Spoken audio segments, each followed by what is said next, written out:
Breaking news చూస్తున్నాం. జూబ్లీహిల్స్ లో ఓటర్లను కాంగ్రెస్ నేతలు బెదిరిస్తూ ఉన్నారని బీఆర్ఎస్ అభ్యర్థి మాకంటి సునీత గోపినాథ్ తెలిపారు.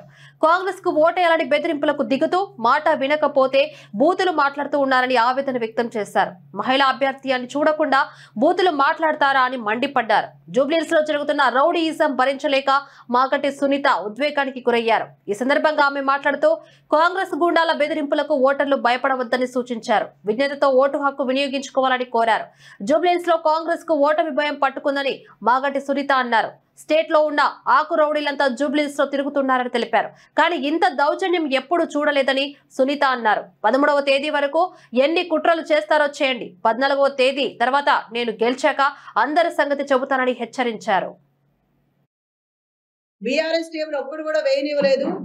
వేసినా కూడా తీసి అవతలకు బారేశారు. ఎవరిని కూర్చొనివ్వలేదు.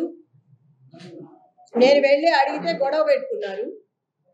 స్కూటీల మీద వెళ్ళే వాళ్ళని కూడా ఆపి పలానా పార్టీకి మీరు కాంగ్రెస్ పార్టీకి వేయండి అని చెప్తున్నారు. ప్రతి ఆటోని జనం ఎక్కించుకొచ్చి అక్కడ 2 నిమిషాలు వాళ్ళతో మాట్లాడి డబ్బులు పంచుతా మీరు కాంగ్రెస్కి ఓటు వేయండి, వేయకపోతే మిమ్మల్ని రేపటి నుంచి బయటికి రానేమో అని బెదిరించారు. అది మేము క్వశ్చన్ చేస్తే మమ్మల్ని కూడా మహిళలను చూడకుండా పిచ్చి పిచ్చిగా మాట్లాడారు. నేను సవేరాలో ఒక బూత్లోకి వెళ్తే 271లో నవీన్ యాదవ్ బావమరిది వెంకట యాదవ్ కూడా ఉన్నారు. నన్ను చూసి ఎమ్మటే బయటికి పరిగెత్తుకొని వెళ్ళిపోయారు.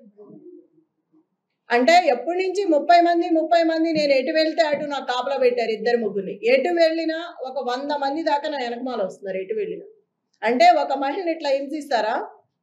అంటే ఒక మహిళను తిరగనివరా? ఒక మహిళ ఇట్లా ఉండకూడదా? ఇంత అరాచకమా? ఇంత అన్యాయంగా చేస్తారా? బోరుబండలో కొట్టారు, టేబుల్ అయినవ్వలేదు, కుర్చీలు ఇసిరేశారు. రౌడీ షీటర్ వచ్చాడు బయటికి. ఒక రౌడీ